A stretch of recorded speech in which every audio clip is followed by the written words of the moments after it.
Mari kita berdoa. Tuhan, terima kasih ya Tuhan, dapatkan malam hari ini, dapatkan setiap orang-orang yang memerlukan dirimu. Tuhan, dapatkan pembacaan Alkitab, kami menikmati dirimu. Terima kasih ya Tuhan, kami cinta padamu. Amin. Amin. Terima kasih, doa yang singkat tapi menerangi juga menguatkan kita. Katakan tadi angel terakhirnya, Tuhan kami mengasihimu. Oke, sekarang kita baca ya, Lukas 23 ayat 44 sampai 24 ayat 12. Satu orang, satu ayat ya. Sekarang dimulai dari saya, ayat yang di awal namanya. Oke, 1, 2, 3, ketika Yesus mati, ayat 44. Ketika itu hari sudah kira-kira jam 12, lalu kegelapan meliputi seluruh daerah itu sampai jam 3. Sebab matahari tidak bersinar, tirai bait suci terkoyak menjadi 2. Ayat 46, lalu Yesus berseru dengan suara nyaring, "Ya Bapa, ke dalam tanganmu kuserahkan nyawaku."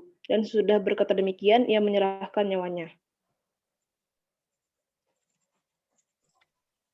Ayat 47, ketika kepala pasukan melihat apa yang terjadi, ia memuliakan Allah. Katanya, sungguh orang ini adalah orang benar.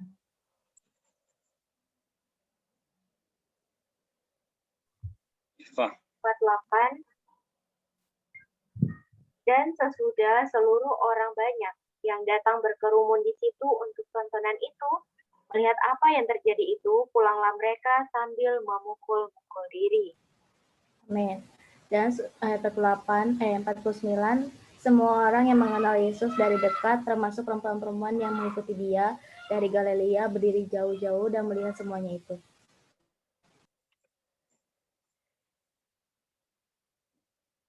Oke. Ada Ricky di sana? Oh, lanjut dulu, Raul, silakan. Ayat yang ke berapa tadi? 51 ya? 50 ya? Iya, 50. Lukas 23 ya, Bang? Yes, benar. Olo. Lukas 23 ayat 50, adalah seorang yang bernama Yusuf, yang anggota majelis besar dan seorang yang baik lagi benar. Ayat 51, ia tidak setuju dengan putusan dan tindakan majelis itu. Ia berasal dari Arimatea, sebuah kota Yahudi, dan ia menanti-nantikan kerajaan Allah. Amin. Berarti saya dulu ya, karena saya baru masuk. Ia pergi menghadap Pilatus dan meminta mayat Yesus.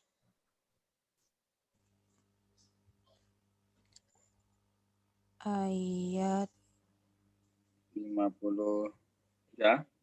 53 ya, Kak? Sesudah menurunkan mayat itu, ia mengafaninya dengan kain lenan, lalu membaringkannya di dalam kubur yang digali dalam bukit batu, di mana belum pernah dibaringkan mayat.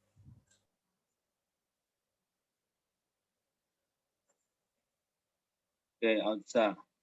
Ayat 54, hari itu adalah hari persiapan dan Sabat hampir mulai.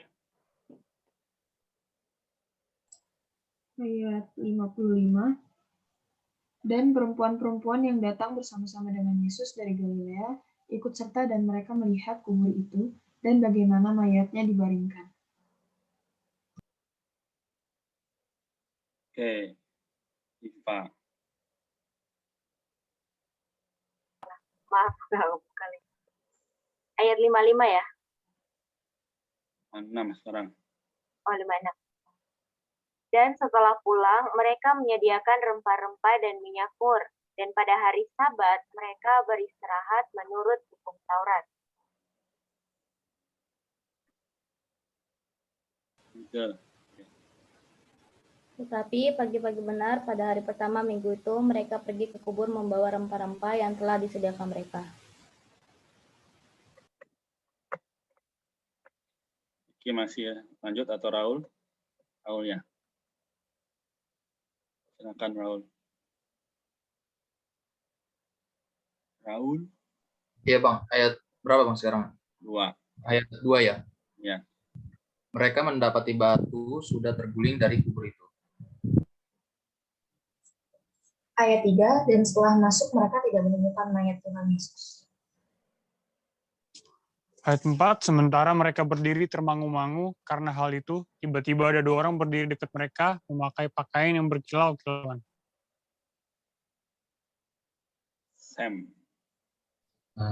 Ayat 5, mereka sangat ketakutan dan menundukkan kepala, tetapi kedua orang itu berkata kepada mereka, "Mengapa kamu mencari dia yang hidup di antara orang mati?" Hero.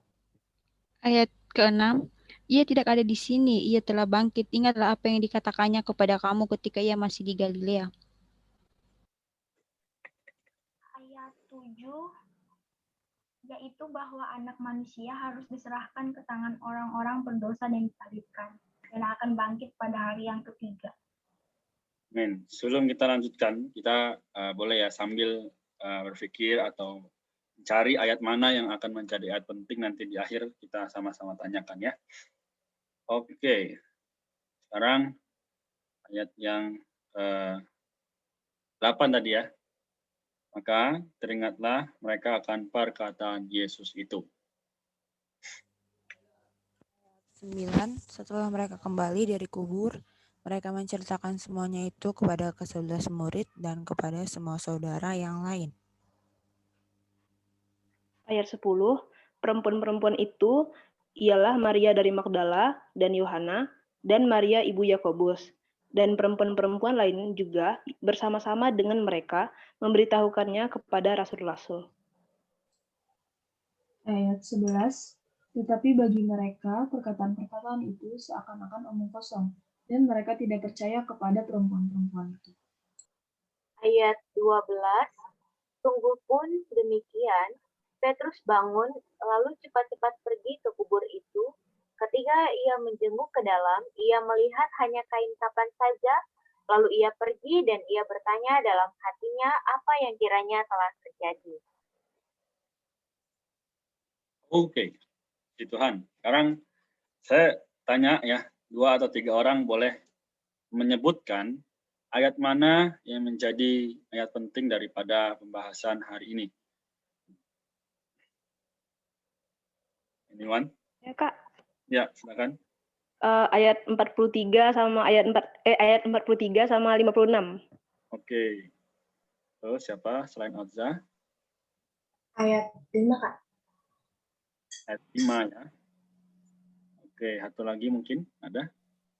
Clue, Kak. Clue. Oke, clue-nya. Clue-nya adalah kita melihatkan hari ini membahas mengenai kematian dan penyaliban Yesus. Ya. Kematian dan penyaliban Yesus. Oke, satu orang terakhir. Belum ada? Oke, kalau belum ada, silakan Azza dan siapa tadi?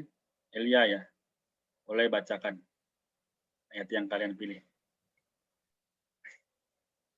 Ayat 43, kata Yesus kepadanya, "Aku berkata kepadamu, sesungguhnya hari ini juga engkau akan ada bersama-sama dengan aku di dalam Firdaus." Terus ayat ke-56, setelah pulang, mereka menyediakan rempah-rempah dan minyak mur. Pada hari Sabat mereka beristirahat menurut hukum Taurat.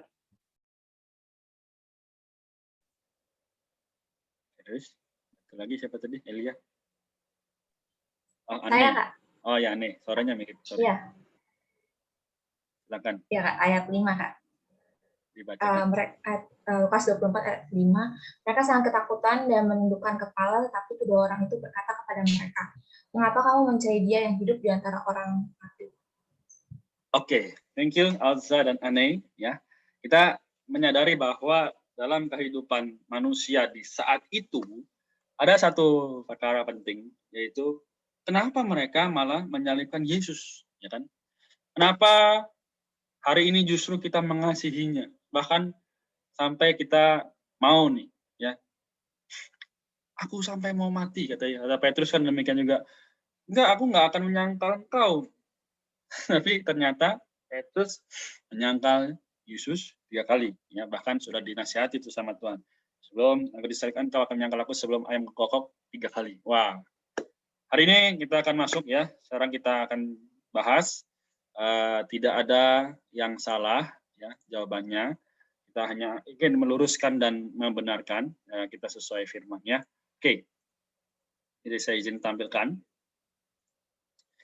Kita melihat terang kebenaran minggu ini ya, ini boleh diingat ya. Jadi Lukas ini membacaan kita, nanti untuk besok itu kebangkitan dan keterangkatannya, dan hari ini adalah kematian penyalibannya, dan hari Sabtu dan Minggu nanti bicara mengenai firman yang berinkarnasi.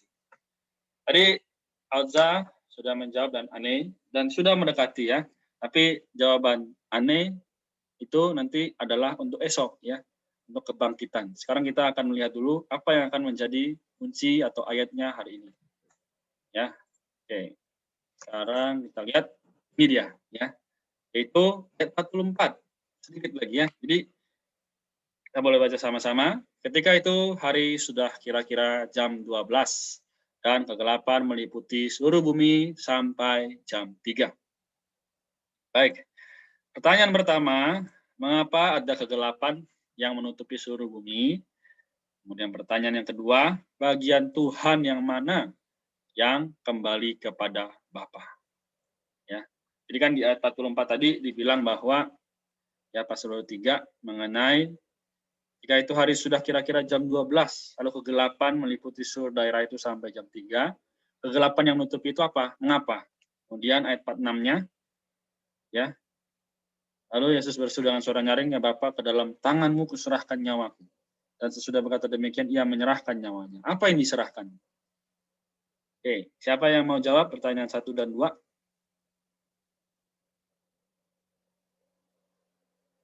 Amin. Kalau belum ada, saya coba tunjuk saja ya. Kepada Wahyu nomor 1, lalu nomor 2 adalah kepada Angel ya.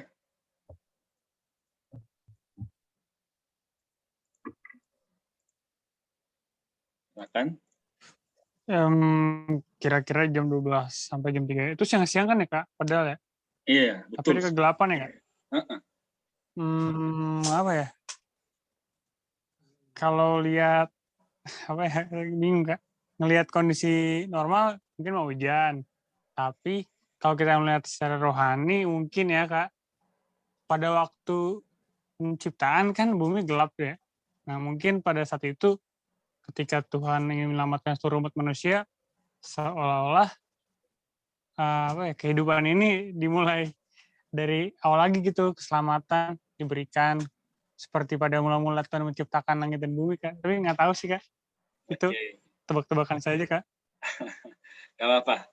Terima kasih Wahyu sudah berani menjawab. Yang nomor 2 Angel, apakah ada?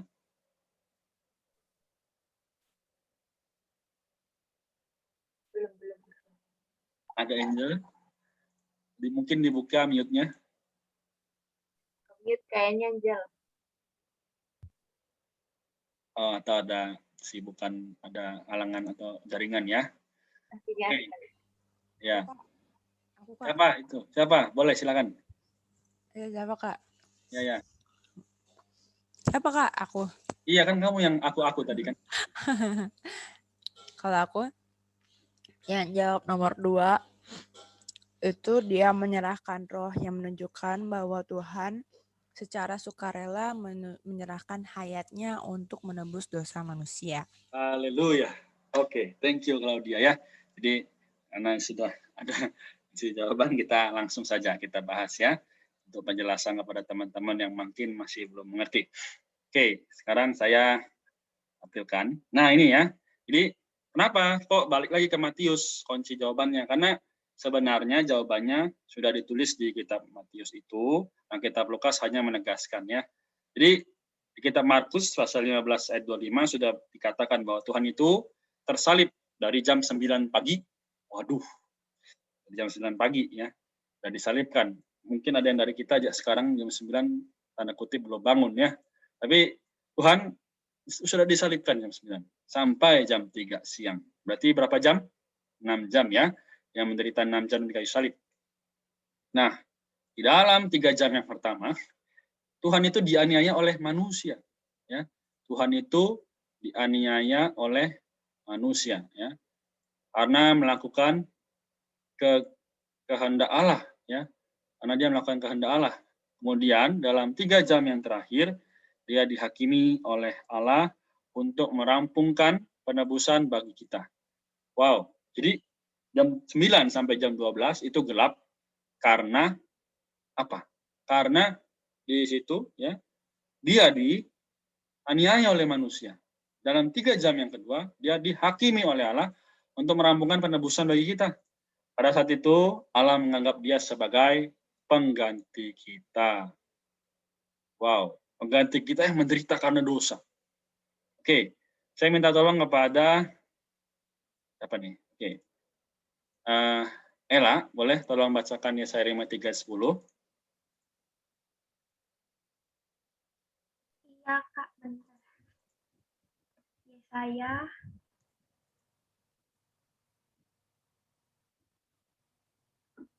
Yesaya kedengaran nggak, Kak? Dengar. Yesaya 53 ayat 10. Tetapi Tuhan berkehendak meremukkan dia dengan kesakitan. Apabila ia menyerahkan dirinya sebagai korban penebus salah, ia akan melihat keturunannya, umurnya akan lanjut, dan kehendak Tuhan akan terlaksana olehnya. Amin. Jadi oleh karena kita, karena saya, dan karena teman-teman, dia menderita disalibkan karena dosa kita. Kegelapan meliputi seluruh daerah itu. Karena sifat dosa dan perbuatan dosa kita, serta segala hal negatif dibereskan di sana. Dan karena dosa kita, Allah meninggalkan dia. Oke, jadi sampai di sini bukan berarti Allah itu meninggalkan dia selamanya. Kan dia itu Allah Tritunggal. Allah yang 3 tapi 1 tapi 3. Namun karena saat itu dia dalam kondisi sebagai manusia dan menanggung dosa kita, mau tidak mau, Allah harus menggenapkan janjinya. Supaya kita hari ini beroleh kehidupan, beroleh hayatnya. Maka dia harus disalibkan dan dia berkata apa? Eli, Eli, lama sabachthani, ya kan? Allahku, Allahku, mengapa engkau meninggalkan aku? Teman-teman sekalian, ini menandakan bahwa kasih Allah tak terbilang. Kasih Allah tidak terukur pada kita. Kemudian, apa yang diserahkan kepada Bapa tadi kan, jawaban nomor 2, sudah dijawab oleh Claudia, adalah rohnya. Ya. Sekarang, minta tolong kepada Angel, sudah bisa? Baca Yohanes 19 ayat 30. Sebentar, Pak. Ya.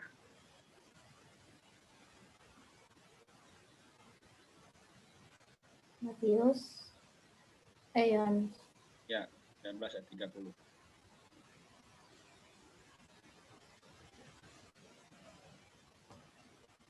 Amin. Sesudah Yesus meminum anggur asam itu, berkatalah ia, sudah selesai. Lalu ia menundukkan kepalanya dan menyerahkan nyawanya. Amin. Terima kasih, Angel. Ya. Jadi, teman-teman sekalian, di sini kita menyadari bahwa ketika ia meminum anggur asam itu, ia menyerahkan nyawanya. Kemudian, ya, katakan sudah selesai. Dosa kita sudah selesai, ya. Bahkan kesalahan kita sudah selesai. Menunjukkan bahwa Tuhan dengan sukarela menyerahkan hayatnya kepada kita hari ini. Haleluya. Mulia bagi Tuhan. Kita yang dosa, kita yang penuh dengan kebobrokan, ya kita yang tidak mau Allah, tidak suka dengan perkara rohani dulunya, bahkan datang ke tempat bersidang atau gereja, kita juga hanya karena rutinitas, karena kita orang Kristen, orang tua kita Kristen dan sebagainya misalnya. Tapi dia menyerahkan dirinya kepada kita hari ini. Oh, sungguh mulia, sungguh ajaib. Ya. Jadi, moga oleh pembacaan kita Perjanjian Lama, Perjanjian Baru hari lepas hari, bukan hanya menjadi pengetahuan, tapi seperti yang dikatakan dalam 2 Timotius 3:16. Ya. Ada yang membacakan 2 Timotius 3:16? Mungkin Sam bisa?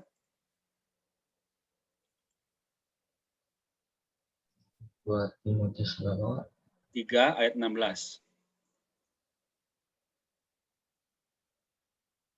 2 Timotius 3 ayat 16. Segala tulisan yang diilhamkan Allah memang bermanfaat untuk mengajar, untuk menyatakan kesalahan, untuk memperbaiki kelakuan, dan untuk mendidik orang dalam kebenaran. Amin. Oke, thank you Sam ya. Jadi teman-teman sekalian, meskipun kita berdosa, meskipun kita merasa tidak layak. Tapi Tuhan berkata apa? Kita juga memerlukan Dia, ya kan? Segala tulisan yang diilhamkan Allah. Yang tadi yang kita telah baca, kita baca pribadi maupun bersama-sama malam ini, berguna untuk menyatakan kesalahan, ya, yang memberikan kita pengajaran, ya, sehingga kita boleh sama-sama dibenarkan di hadapan Allah. Nah, malam ini, teman-teman sekalian, mulia bagi Allah. Karena dari manapun kita, latar belakang apapun, Allah tidak peduli. Ya. Tapi Allah mengerti, Allah peduli segala persoalan yang kita alami, ya, sehingga kita boleh dibenarkan, dikuduskan dalam namanya. Jadi inilah kesimpulan dari perjanjian lama yang kita baca dan perjanjian baru yang kita barusan bersama-sama bahas. Ya, kasih Allah tidak terbilang. Amin. Ini yang bisa saya sampaikan. Dari teman-teman ada pertanyaan atau mau bagikan sesuatu, sharing, dipersilakan, masih ada beberapa menit.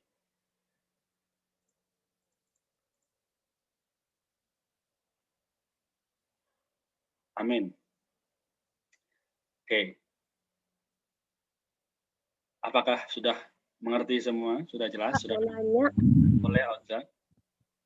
Ini tentang itu sih Kak, yang materi yang dari kemarin tuh yang dengan Kak Eko, itu kan tentang yang terlahir kembali. Nah, kan katanya kita terlahir kembali melalui pembaptisan. Nah, misalnya nih kan Kak, kalau misalnya kita udah dibaptis ketika bayi, itu apakah kita sudah dibilang terlahir kembali atau apakah ada tahap lainnya gitu Kak dari baptis? Jadi gimana? Apakah itu udah disebut baptis atau gimana Kak? Yang waktu kita masih bayi itu. Terima kasih Kak. Ya, good question ya. Ya, ada yang mau coba jawab ya sebelum saya jawab? Yohanes atau teman-teman lainnya? Saya coba jawab ya teman-teman. Kita buka lagi Alkitab. Karena seperti yang selalu kita bilang bahwa Bible is our only standard. Jadi kita kembali lagi ke Alkitab. Yohanes pasal 4 ya.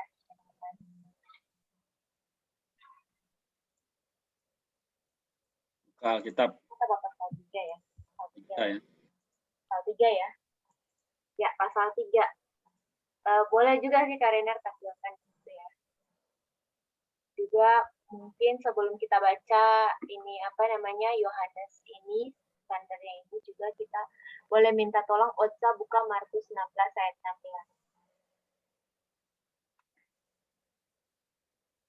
16. Otsa baca dulu ya Markus 16 ayat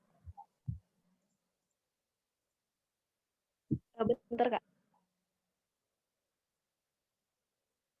Markus ayat 16. Pasal 16 ayat berapa Kak? Ada di layar. Oh iya. Ini dibacakan nih Kak? Iya. Markus pasal 16 ayat 16. Siapa yang percaya dan dibaptis akan diselamatkan. Tetapi siapa yang tidak percaya akan dihukum. Amin, puji Tuhan. Jadi ini satu Markus 16 ayat 16 ini adalah syarat orang dibaptis, yaitu yang pertama percaya. Kemudian langkah yang kedua dan dibaptis. Jadi tidak bisa hanya percaya, tetapi perlu percaya dan dibaptis. Baru di situ akan diselamatkan. Terus kita lihat mengapa perlu dibaptis. Jawabannya ada dalam Yohanes pasal 3. Jadi untuk lebih lengkap lagi ya Otsa, biar Otsa tahu kenapa sih hari ini perlu perkara baptisan kita jawab ya. Yohanes pasal 3 ayat 1 saja kita baca dari ayat 1 ya supaya kita tahu percakapan Tuhan Yesus dengan siapa. Itu yang pertama. Boleh baca bergiliran ya teman-teman. Ayat 1, ada seorang Farisi yang bernama Nikodemus, seorang pemimpin agama Yahudi. Ia datang pada waktu malam kepada Yesus dan berkata, "Rabi, kami tahu bahwa engkau datang sebagai guru yang diutus Allah, sebab tidak ada seorang pun yang dapat mengadakan tanda-tanda yang engkau adakan itu, jika Allah tidak menyertainya." Amin. Ayat 3, Yesus menjawab, "Sesungguhnya aku berkata kepadamu, jika seseorang tidak dilahirkan kembali, ia tidak dapat melihat kerajaan Allah." Amin. Ayat Ayat apa ini? Oke, ayat saya aja 6 ya. sampai ayat 6. Dan Nikodemus padanya, bagaimana mungkin seorang dilahirkan kalau ia sudah tua? Dapatkah ia masuk kembali ke dalam rahim ibunya dan dilahirkan lagi? Ayat 5, jawab Yesus, sesungguhnya aku berkata kepadamu, jika seseorang tidak dilahirkan dari air dan roh, ia tidak dapat masuk ke dalam kerajaan Allah. Ayat 6, apa yang dilahirkan secara jasmani bersifat jasmani, dan apa yang dilahirkan dari roh bersifat rohani. Kemudian di ayat 7 di sini Tuhan Yesus itu berkata kepada Nikodemus bahwa Nikodemus itu harus dilahirkan kembali. Jangan kita lihat di ayat 1 ini, Nikodemus ini bukan orang yang sembarangan yang tidak tahu firman Tuhan ya. Tapi dia adalah pemimpin agama Yahudi. Pasti dia tahu firman Tuhan. Tapi di sini pertanyaan Tuhan Yesus itu sangat jelas, kelahiran kembali. Dilahirkan kembali berarti kita itu sudah pernah lahir kan? Kita lahir yaitu yang ini, Tuhan Yesus bilang, apa yang dilahirkan secara jasmani bersifat jasmani. Awalnya kita dilahirkan secara jasmani. Kemudian di sini yang kedua, apa yang dilahirkan dari roh bersifat rohani. Dengan demikian kita perlu dilahirkan dari roh. Namun di sini bagaimana? Di ayat 5, jawab Yesus, sesungguhnya aku berkata kepadamu, jika seseorang tidak dilahirkan dari air dan roh, ia tidak dapat masuk ke dalam kerajaan Allah. Hari ini baptisan, kita lihat ya, tujuan dari baptisan adalah supaya kita, yang pertama, kita memang sudah dilahirkan secara jasmani, tapi perlu kelahiran yang kedua di sini, atau dilahirkan kembali dari roh. Di sini dikatakan perlu dilahirkan dari air dan roh, supaya apa? Kita masuk ke dalam kerajaan Allah. Jadi tujuannya adalah ini, masuk ke dalam kerajaan Allah. Kalau di kitab Matius menunjukkan bahwa ketika kita dilahirkan kembali, di situ contoh teladannya adalah Tuhan Yesus ya, ketika Tuhan Yesus dibaptis, Tuhan Yesus keluar dari air. Keluar dari air berarti Tuhan Yesus ada dalam air, kemudian dia keluar dari air ya, Matius. Kemudian di situ apa? Allah berkata kepada Tuhan Yesus melalui pembicaraan yang apa? Burung ini ya, burung merpati ya, yang ini ke Tuhan Yesus itu ada suara, bukan burung merpati, tapi di situ ada suara yang berkata gitu kan. Inilah anakku yang kukasihi, kepadanya lah aku berkenan. Ketika kita dilahirkan kembali, kita menjadi anak-anak Allah. Itu yang kita dapat ya, dilahirkan kembali kita menjadi anak-anak Allah. Kemudian yang kedua, dilahirkan kembali dari air dan roh, membuat kita masuk ke dalam kerajaan Allah. Kerajaan Allah artinya apa? Allah memerintah di dalam kita. Kita lebih mengalami bagaimana pemerintahan Allah ini yang di dalam kita yang kita bahas kemarin. Allah menuntun, memimpin, mengarahkan, menggerakkan kita. Jadi puji Tuhan, inilah kelahiran kembali. Syaratnya itu yang pertama, perlu percaya. Kemudian yang kedua, dibaptis.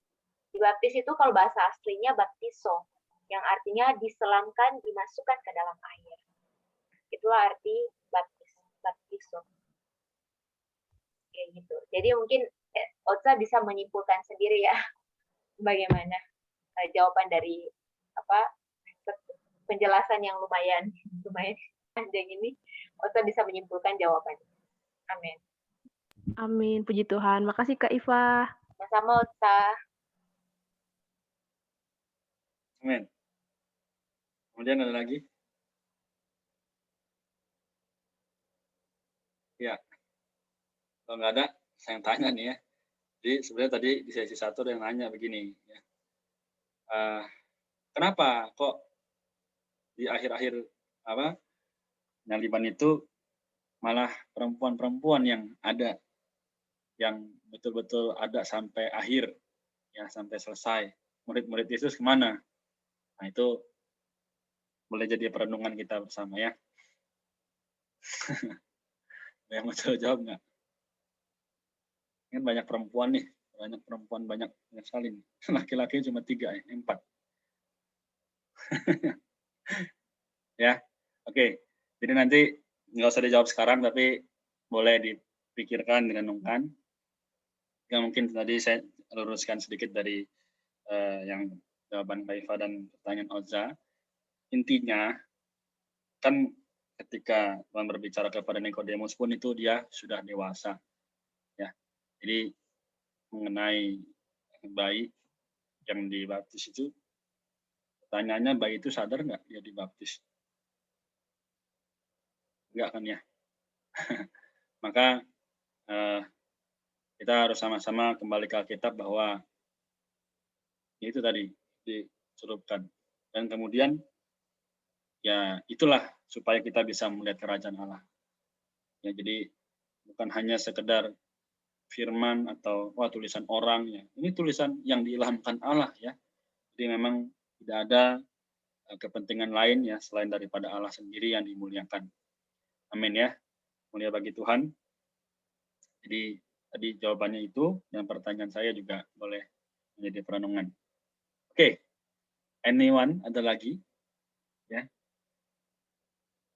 Atau sudah khatam semua memahami?